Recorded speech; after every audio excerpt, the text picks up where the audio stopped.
Hello and welcome to the Merri-Cast, the show that puts you on the fast track to confidence in starting and growing your business. My guest this week is Chris Mole. Chris started Founder On, a thriving community for entrepreneurs and of clear relevance to this podcast. And he's also the author of a very British-sounding book title, How to Build a Quite Successful Business and Get a Little Bit Rich. Now, prior to this, Chris built and exited his own fast-growing agency, navigating life after acquisition, and now spends his time helping other founders like me and maybe you think more clearly about how and why they're building their businesses. What I enjoyed most about this conversation with Chris is his entrepreneurial instinct and the fact that it didn't arrive later in life as some carefully mapped out career move or out of frustration in working with others. It was there from the very, very start, long before strategy decks, investor conversations or exit numbers were part of his vocabulary. It was there deep inside him. So let's find out about it. Let's go back to those early years, to the very first spark of wanting to build something of his own, where most people around him were imagining very different futures. I think probably back when I was like 10 years old, when all of my friends either wanted to be like astronauts or doctors or footballers. For some reason, I think I must have just been like a tiny little capitalist. I always dreamt of starting a business and selling it. I wasn't necessarily imagining what the business was or a specific passion that the business would be following. It was just like the concept that you could build something and then sell it and someone would give you money just like really fascinated me from a young age. And almost because of that, like all the way through school from there, if we were, in a physics lesson, I'd be thinking, how is this going to help me start up a business and sell it? Like everything I would relate back to, like almost like what's the point in me learning this? What am I going to use it for? And I think that's why by the time I finished my A-levels, I was like, I'm probably done with education. I want to start like doing something rather than learning about it. And I didn't even go in and get my A-level results. I kind of sent someone in on my behalf, and they rang me sheepishly like, "Oh, do you want to know what the results are?" I'm like, "No, I'm not too worried, but you should probably let me know." And it was just it felt like a hurdle I needed to get over so I could just get on with doing things rather than. So were the school reports like, Chris is very good at learning when he wants to learn, that kind of thing? If there was something that you couldn't see the point in it, did you just switch off? Or? Yeah, I was very good at the extracurricular. So I was part of like the Young Enterprise scheme, which is where you got set up a business. I did young engineering things, everything like outside of the lessons I was good at, all the sports things I got involved in. Even now, my attention span, even if it's something I'm interested in learning about, I really have to focus on spending the time to do it, even without wanting to plug the fact that I've just written a book. Even the process, like writing the book, I didn't find that difficult, but reading it back, to look for errors, I found really hard to because I was like, I already know what's in here. So, why am I reading it? It just feels like a waste of time. God knows what I'd be diagnosed with nowadays, but there's definitely some kind of attention deficit disorder. Right. Sure. So tell me about this first business then. I mean, was this the one that was something to do with the Students' Union? Or was that something different? Yeah. Actually, probably only in the last 6 months or so, my wife pointed out to me a little trend where all the way through my life, I've kind of set companies up and most of them have not succeeded and they've only lasted a few weekends and then I've got bored of them. But all of them have been like linked to the position I was in life. So when I think about the first one I set up, it was a company called Student Desktops, which sold computers to students who were going off to university, which is obviously what all of my friends were doing at the time. And then got a dog and I set up a brand of dog accessories and we started going on holidays and I set up a website where you could book holidays. And it's almost like at every life stage, it's like, oh God, what's he going to set up next? Mm-hmm. But this was the first of those. And it was the point where all my friends were going off to university. And rather than thinking I want to join them, I kind of thought, I bet they're all going to need a computer when they go. And there's no one really targeting them for, from a marketing perspective. And that's where the idea of Student Desktops came, basically a computer company for students. Yeah. Okay, so that grew, and so I mean, you became the what, like preferred supplier or something? Yeah, Or so we became the preferred supplier for the National Union of Students, which sounds impressive, but actually, despite the fact they're a student organisation, they're still very commercially aware. So I had to pay for that privilege. But as a result, something like 300,000 students, as they arrived at university, or I think as they had their place at university confirmed, they got a little leaflet saying, if you need a laptop, get it from studentdesktops.com. And yeah, like fueled by naivety, I just kind of set up this company. It did quite well. I had no idea how to run it. I was just good at getting people to like give it money. Not all of the bits that came with it, all of the like support and all of those things. But after about 12 months, it got the attention of a couple of like larger computer companies in the UK back in the day when UK companies made computers. And one of them kind of, I guess you could technically call it acquired it, but acquired it for almost no money in return for me kind of having a job there and building up a student division within their company. right, okay, so you kind of go from a position where you built something up. Just during that phase then, where suddenly you are preferred supplier, etc. And I mean, I mean, were you just thinking, oh well, I'll just see where this goes, or were you thinking, ugh, this has got a bit bigger than I expected? I mean, were you kind of confident because you were young and didn't really know the fear, or did the fear arrive at all at any point?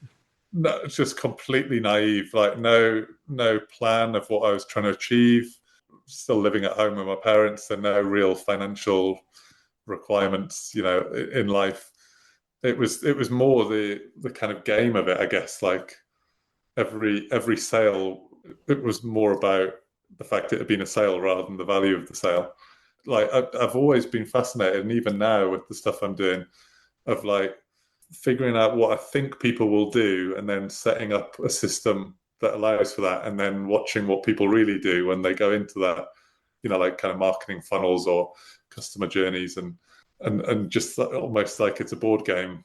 Like I'm going to put the places exactly where I think they need to go, and then press go and see where the people go. And I think that was just a really early version of it. There was no, I want to get this amount of money or hit this number of sales. It was just like, oh, cool, I've built this thing and people are using it. And that was enough for me at the time.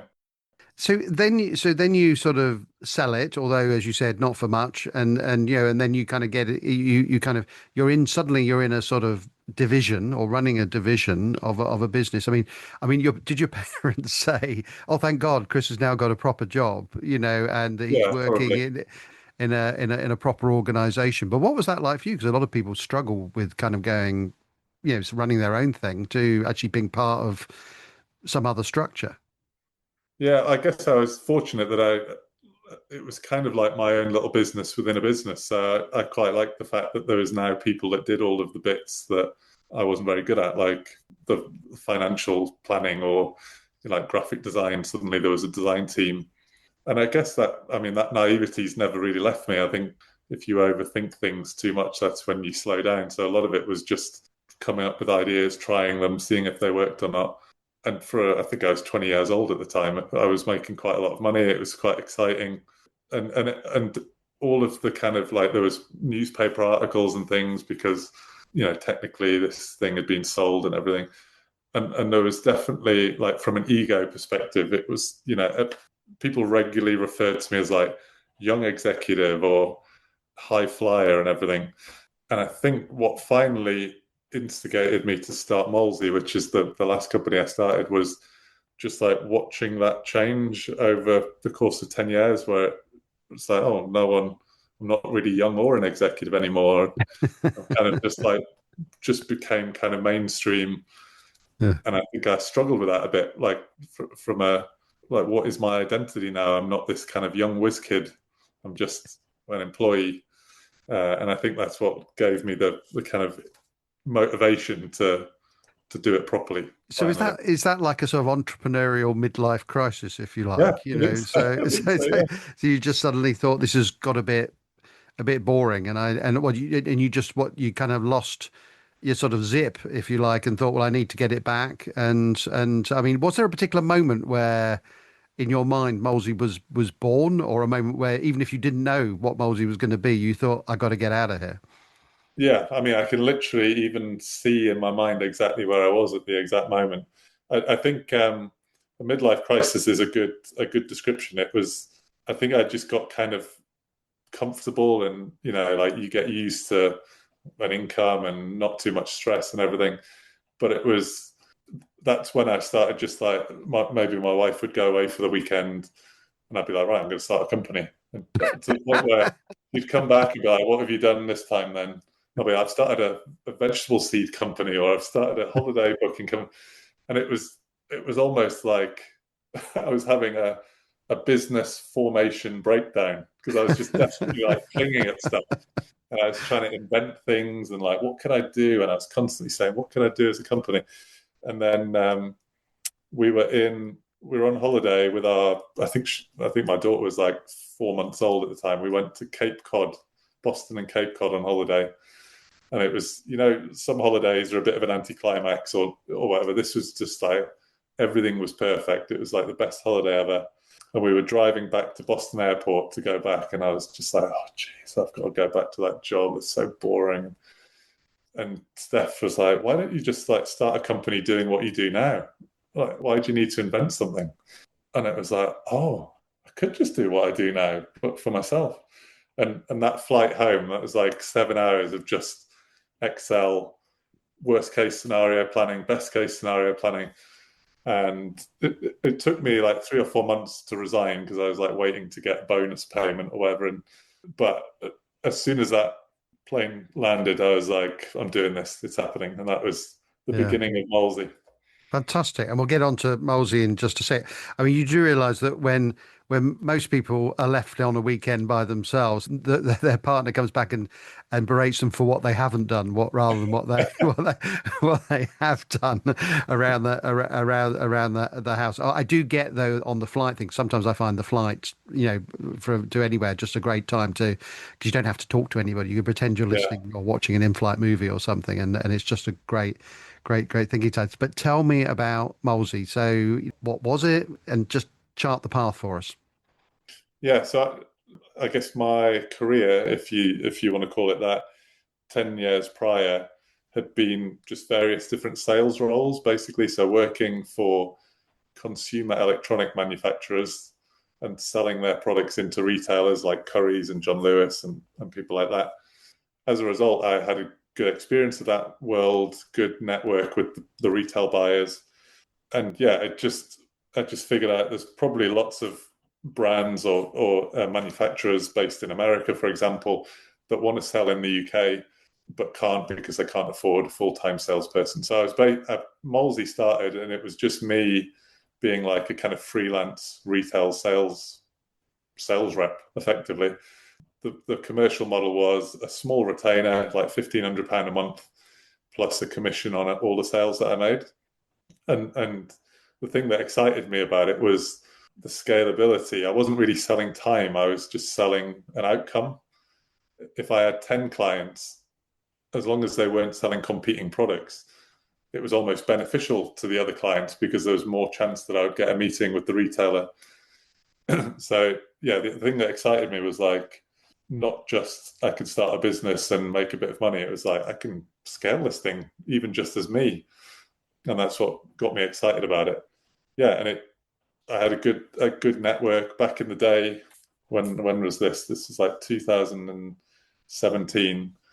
Like LinkedIn, not many people were posting on LinkedIn, and because I was just posting random stuff about life or my opinions or whatever, I had quite a lot of connections, and people maybe knew the name, or even if they didn't know me. So straight away, I was able to find 3 or 4 clients that would pay me.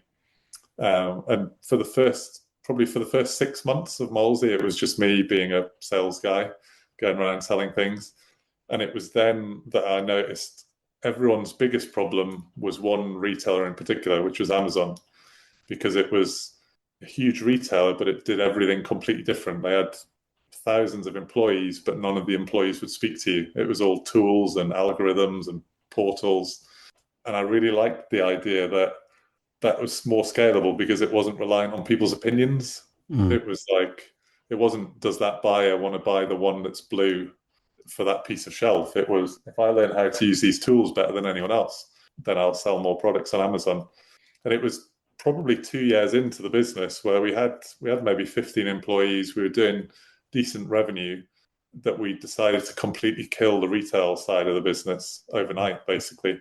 And we actually lost half our revenue. We lost about £50,000 a month of revenue, monthly revenue, overnight. Why did you decide to do that then? Because I could see the opportunity to really ride the wave with Amazon. And even though the retail side was providing half of our income, it was taking probably 80% of my time. Mm. And there wasn't a clear way to grow it. Like, you're kind of relying on people having reputations and networks. Whereas with Amazon, it was really scalable job roles. I reckon within 3 or 4 months, we'd replaced that revenue with more Amazon clients. It was Now, just a moment in time, basically, where we had an opportunity. now I want to probe on that bit a bit because I know a lot of listeners would be really interested because they have probably faced a similar dilemma. There is a kind of, I don't know whether you'd call it a cash cow or bread and butter or something that pays the bills but is terribly time consuming and a bit of a pain in the bottom, sort of, that you do. But you have to have a certain level of bravery to sort of give that up in order to develop something that in time will work. But in the meantime, you got bills to pay. I mean, was that an easy thing to do, or do you just not think about it very much, just do it instinctively? Horrible to think of in retrospect, but at the time, it was good old naivety again. The naivety of like, oh well, we'll just get 10 more Amazon clients and replace the revenue, and we were at that point, but because I think naivety was a superpower, 100%, but the other one was sales, and I think the fact that I was a salesperson and not a client delivery person, like doing Amazon marketing was never my skill set or passion, so I was always just focused on selling. And I think that as a result, we never went through that phase that happens with a lot of service businesses where you get 5 or 6 clients, you get busy, and then you decide, right, I'm just going to focus on servicing the clients now rather than winning new ones, making sure the clients are happy. That never happened for us because I was never the bottleneck. I was just, right, guys, 3 more clients coming in. Right, we need to hire some more people. And I think because I was so confident that we could bring in more clients to replace the revenue, that I just never really thought about it at the time. But yeah, it's horrible thinking back that we just dropped that amount of money. But it really was the catalyst for our growth because it just made everything simpler. Yeah, I could see it. I love the phrase "superpower of naivety." And that's absolutely fantastic. And in many ways, that served you very well. So we're talking about growing to a team of about 80 Amazon experts. Is that the right phrase? So I mean, Yeah, does that mean so they were experts in Amazon and about how to get the best out of Amazon, basically, were they, or what were they yeah, experts in? So, definitely some of them were. I yeah. think one of the things that we had to do was, like, we were an Amazon agency at the point where not many people knew how to do Amazon. So Mm, again, from a scalability perspective, if we'd wanted to hire 20 Amazon experts at the time, they didn't exist. There wasn't 20 Amazon experts in the country probably. So we had to break down what best practice on Amazon looked like into specifics, like what does it mean from a pay-per-click perspective? What does it mean from an SEO perspective? What does it mean from a data analytics perspective? So we were able to scale our team with non-specialists as long as we had enough top layer of specialists, if you know what I mm, mean. mm, mm. So that really came into its own when COVID hit. I think we had 15 people when Boris had his announcement saying you're all stuck in your house. 3 months later, we had 50 Mm. because obviously every retailer had to shut apart from Amazon. So there was a massive opportunity for us. I think 3 months, every day of those 3 months was just hiring someone, Right. interviewing, hiring.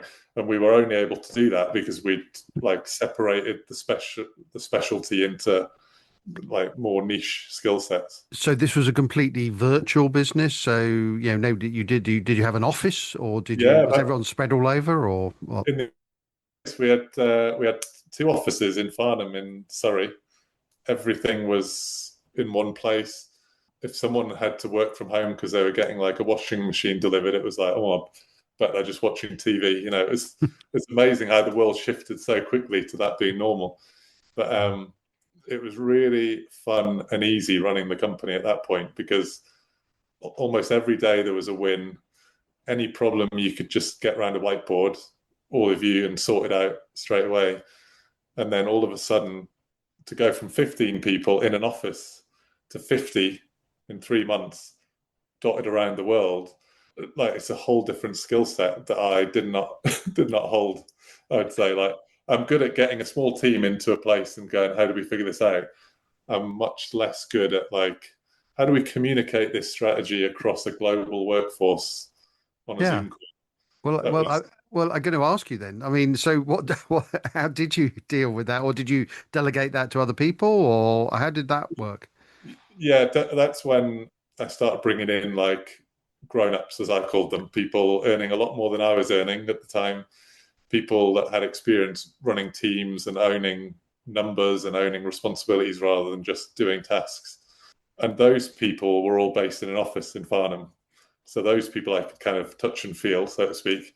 And then those guys were very good at, or communicating all of the opportunities and challenges throughout the rest of the team. But like, I think that was the start of the end for me. That was when like I went into lockdown with this cool little company that was really fun, and came out of lockdown with a job basically that I didn't really enjoy. Plus, we'd grown massively, like revenue wise, thanks to Mm. the COVID lift, as they call it. Mm. And we were starting to get approached for acquisitions and things, and that's when I guess started emotionally detaching and Yeah. starting to see it as an asset rather than my little baby. So were you? I mean, you were eventually acquired by Brain Labs, I think, and Yeah, I mean, so.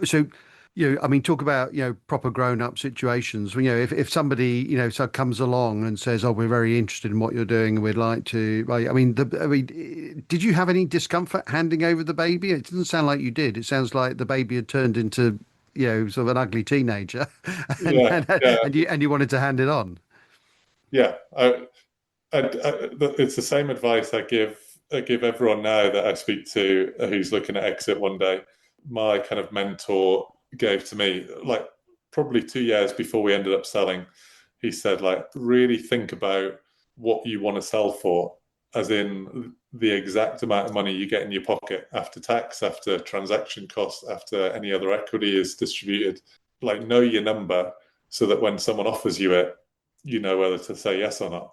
Yeah, it's quite a fun process of looking on Rightmove and going, what kind of house would we want, right? And then what would we need after that, and what else do we want to do? So anyway, we ended up with our number, and we had 12 acquisition approaches over maybe 6 or 9 months, and it was going into the first one. I was like, I didn't even really know what M&A was, mergers and acquisitions. So I was just asking questions like, why would you want to buy us? And how do you value it? How do we get more valuable? How would the terms be? All this kind of stuff. I was just asking because I was interested. And by the time Brain Labs approached, I was, how are you going to structure that? How would the earnout be? How would, I knew so much from 12 offers that we didn't accept. Yeah. They offered the amount of money that I wanted to get. They seemed like a really well-aligned business to what ours was. They were super fast growth, mega ambitious, and I just said yes on the Okay. call. And then Okay. I was like, "What do we do now?" Yeah. Like, Give us I your want bank to buy details. that house. What do I do next? And yeah, again, naivety came into play again. We kind Yeah. of found an M&A advisor, and instead of saying we want you to help us find a buyer, we said we've got a buyer. Can you just not mess it up, Yeah. make it happen? Yeah, and the rest is history, I guess. Okay. So that's brilliant. I was wondering, so though that, did they ask you to stay on for a bit? Did you have this sort of awkward dance, after they bought you and said things aren't going to change very much, and then things might have changed a bit and so on? Because a lot of people talk about their uneasiness in the immediate post sale moment. Did you go through one of those at all? Yeah, well, I'd given it absolutely no thought whatsoever. Everything was just about getting to signing day, signing that thing, getting the initial payment. Even though we had an earnout with other opportunities to make more money, I'd kind of in my head thought, well, I'm happy with day one. That's more than I expected from the whole thing. So anything else is a bonus. But as soon as you're in that earnout and you know that there is amount of money there that's dangling, if you just do a couple, if you just do this, then you get that. Suddenly it's like, well, I'm definitely not going to get it. I became obsessed, and even though you can still do the things that influence it, things are just different. Like things are slower. You have to get things approved.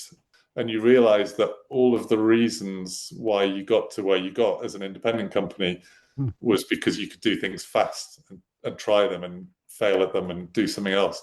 And even though Brain Labs, was a fast growth business itself, it was just a bit slower. And I had full visibility of Molesey within Brain Labs, but I didn't necessarily have full visibility of everything. So I struggled with the fact that I was being asked of things that I didn't have the full context for why it was being asked.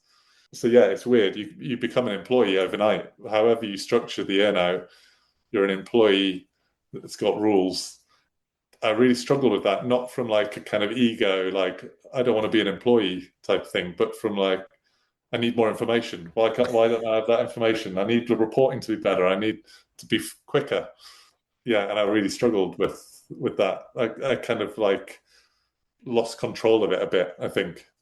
Okay, so nevertheless, it happened, and you sold, and then you sort of you felt a bit like that in that sort of post thing. But I mean, in your mind, did you think, well, that's it, I can retire, bingo, that's fine, or was there a sort of did you learn to play golf and then find you didn't like playing golf? Or I mean, what happened then, and what led you to where I sort of came across you in terms of founder on? Let just give me that little bit of the journey. Yeah, yeah, it's weird. Like the day after I finished the earnout was the weirdest day because like you might do the same, or maybe you're a bit more disciplined than I am.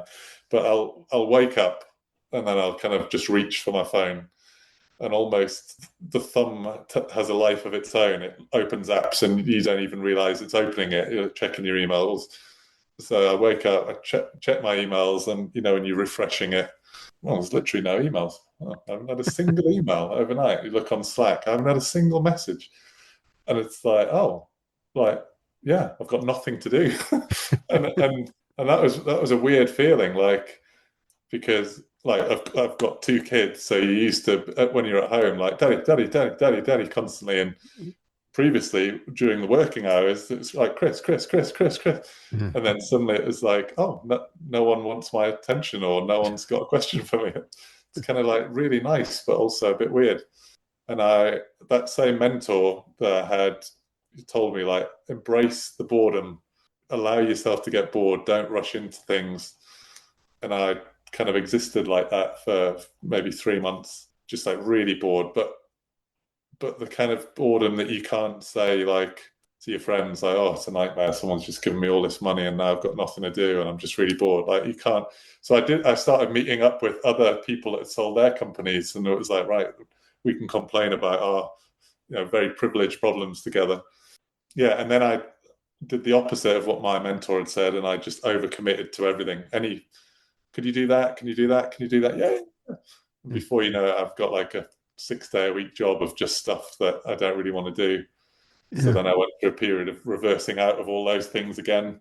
And yeah, I think the bit I struggle with, because Founder On that you mentioned there began as kind of me writing a blog about my business journey, just because it was quite nice to remember it and write it down. And then that turned into me doing a load of free calls with founders who wanted some advice or to talk about things.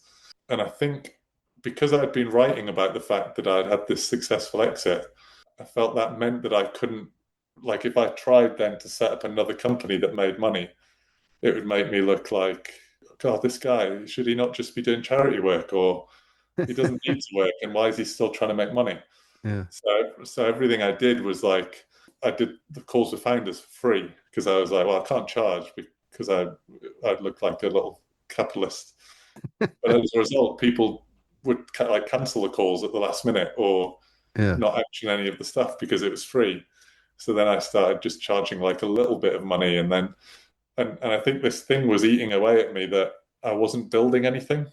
Mm. Like going back to like little Chris back at school wanting to build something, and it's only like probably the last 12 months where I've allowed myself, it's okay actually, you can build something again and people won't think you're terrible for doing it.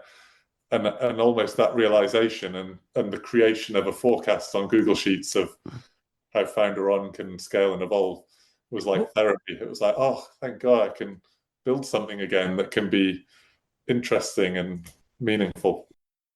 So during that period of, let's call it transition, where you were, post Molesey but pre Founder On, and you were Mm. doing these things and then withdrawing from these things and then Yeah. and so on. Were you? I mean, did you find it difficult to strike a balance between work and life? Because suddenly you've got oodles of life and and not much work on. I mean, did you find it difficult to fill that up? And and did it? I mean, did it discombobulate you at all, or actually was that okay? You didn't mind. I know you said about embrace the boredom, and then you did the reverse. But Mm. did you feel actively dissatisfied during that phase? Yeah, and dissatisfied and confused because I was like, why aren't I enjoying this thing that most people dream of, which Mm, is just having time to do whatever I want? But I think the thing that I enjoy is the building something.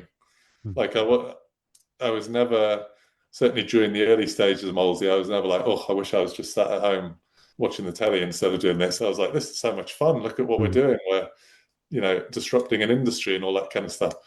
That I forget who it was. Someone told me, a fellow kind of exited founder was like, I'm not comparing myself to an athlete, by the way, in this, but like athletes need to go running because their body needs to be exercising. And someone who likes building a business needs to be building a business to like, because that's how their brain relaxes or feels comfortable or feels natural. And I think because I was so desperately not trying to do that, I was trying to do relaxing things, and that was just causing me more stress because I was like, why aren't I happy doing this thing that most people wish they were doing? Yeah. Yeah, and it was like self-fulfilling as like, what's wrong with me? Why am I enjoying? And since starting Founder On, it's just been like, yeah, I think it's fine that I just do this. I'm building something again. By the way, it's fine to compare yourself to an athlete. This is an audio podcast, so most Okay. people won't know. So Yeah, yeah. Six pack, either way. huge biceps. If you can't see that on the film. Now, listen. So you go through that experience, and then in 2023, you founded Founder On, and you talked about this kind of this thing where you were sort of giving free advice, basically. So is that the story essentially of how that started? Because when I became involved in your community, I mean, you were sort of like a couple of years in, and I found something that, well, the thing that really got me, if I'm honest, because I think you'd sent me a couple of messages before, and then the one that got me was you say, I'm like a co-founder, but I'm easier to get rid of. And which tickled me. And I think it's also on your LinkedIn profile as well. Yeah, And I quite liked that because sometimes, there's somebody there advising you, a mentor or a coach, or somebody who you start a business up with, who you saw a common cause with at the start, but then maybe don't after a sort of few years. That kind of tickled me. But then I found the stuff in the community was so genuinely useful, and and there was somebody there at the centre, you, who had actually been there and done it. Was that how you sort of conceived the idea? Just take us through about I don't know, punter number one who comes along, because suddenly then you're a community of two, and yeah, were you actually just being a mentor to that person, and how did it grow into a sort of proper sized community? yeah. Well, so it started off with the blog, which is just Yeah. like a free blog basically with different articles. I think there's about 80 or 90 there of different stages of the journey, and that proved quite popular. It was getting thousands of people looking at it.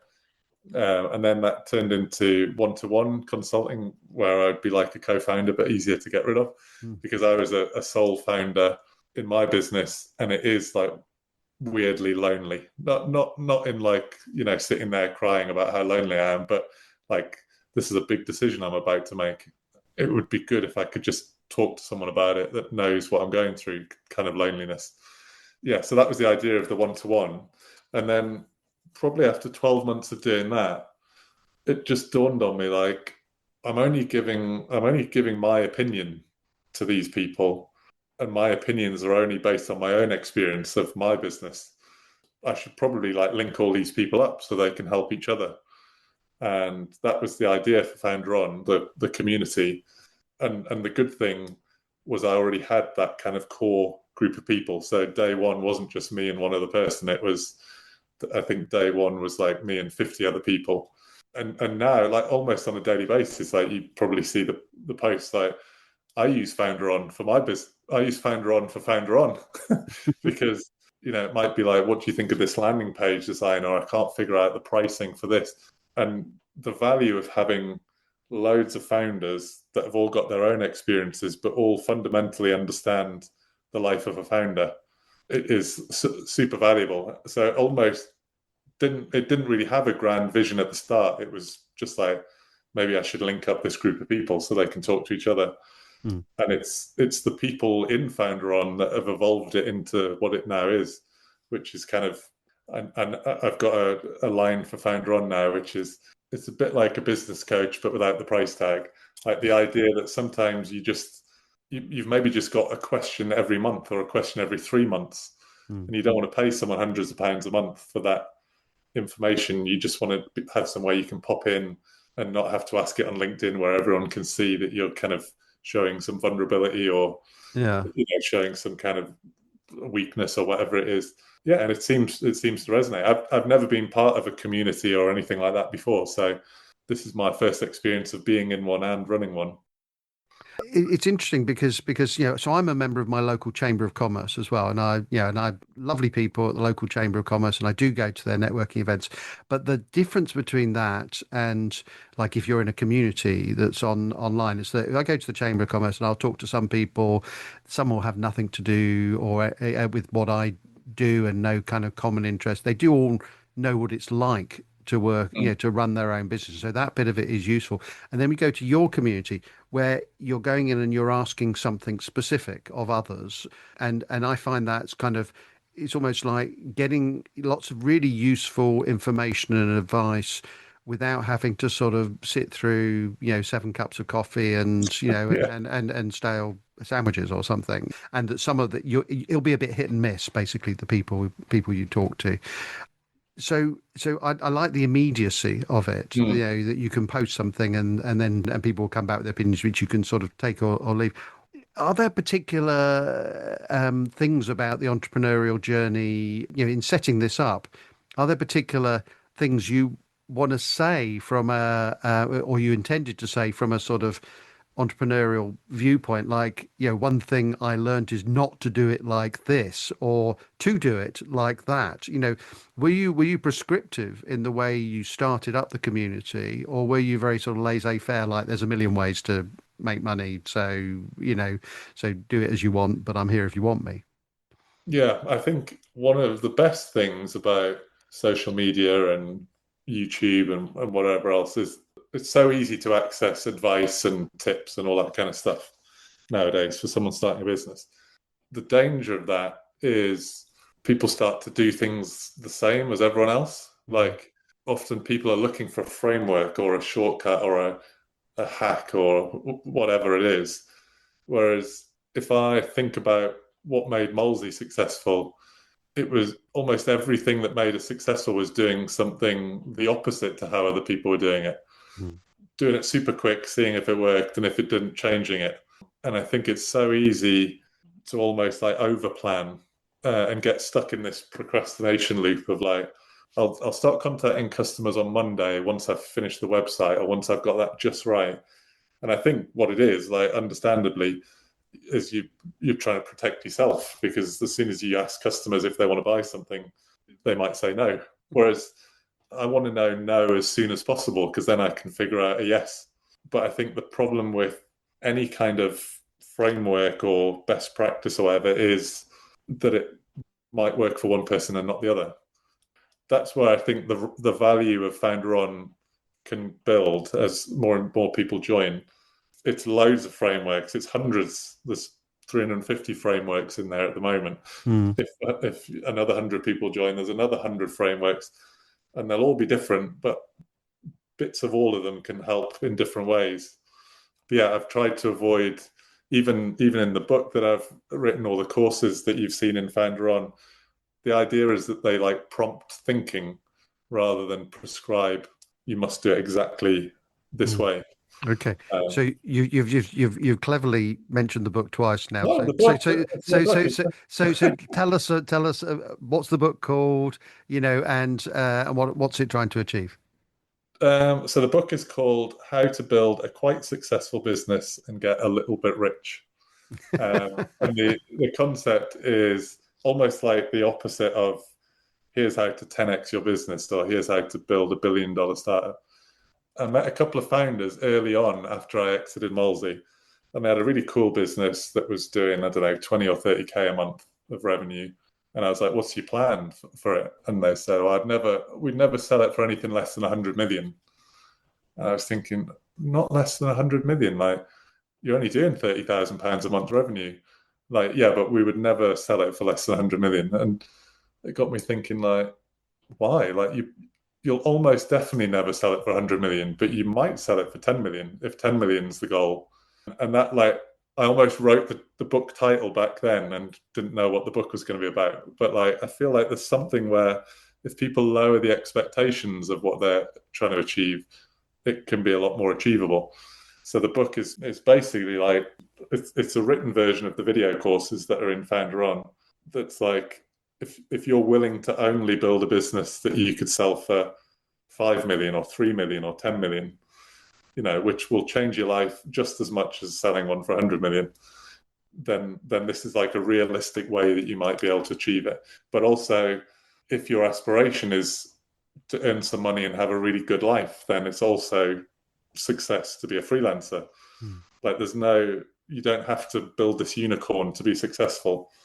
It's more important to build a business that suits the life that you want rather than the other way around.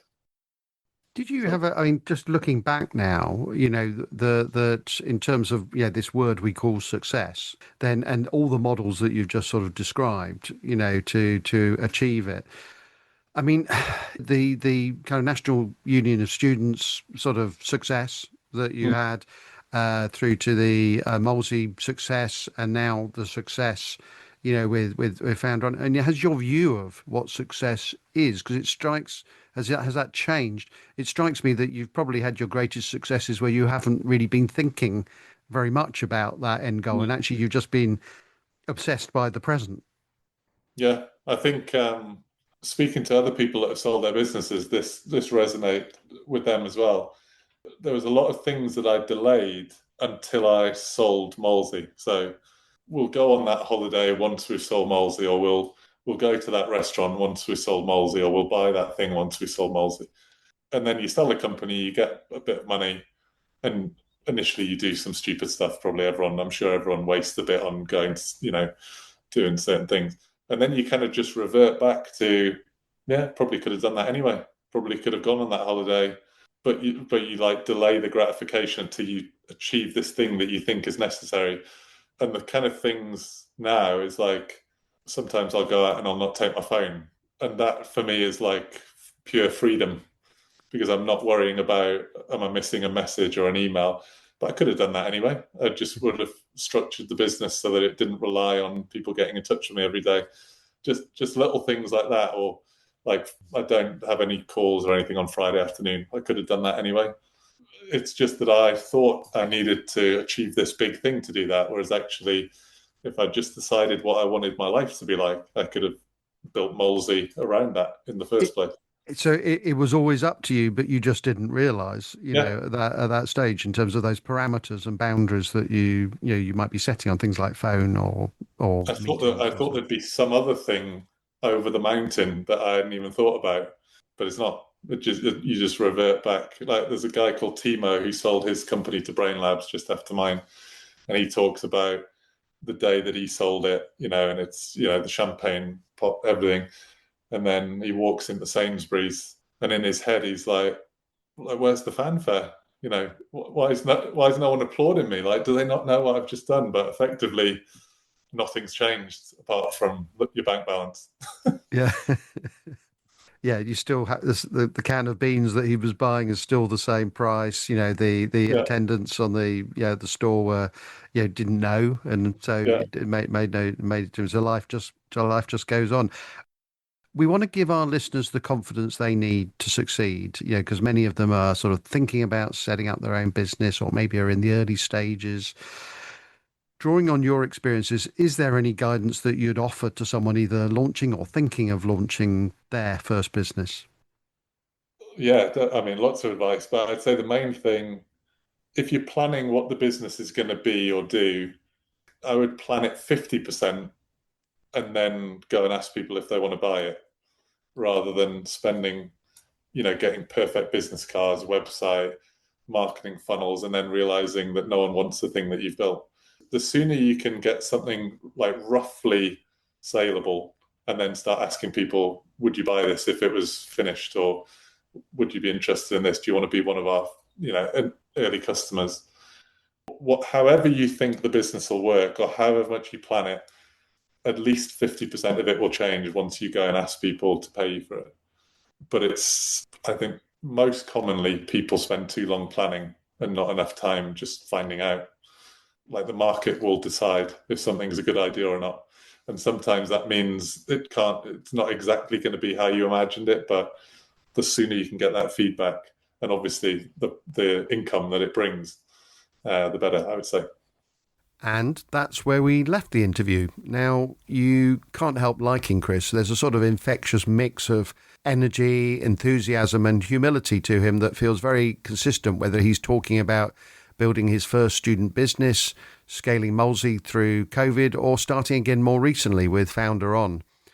What stayed with me, though, was his willingness to move before everything felt fully formed, to act, to test, to adjust, and to resist the temptation to wait until his plan felt watertight.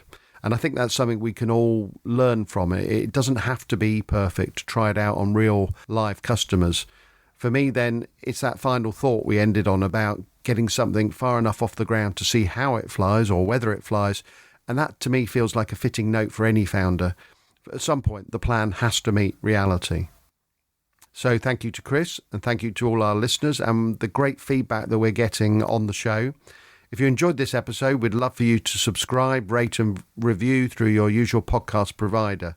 And if you want to find out more about the Merri-Cast, look for me, Trevor Meriden, or our business Merriborn at merriborn.co.uk. That's it for now, but until next time, thanks for listening.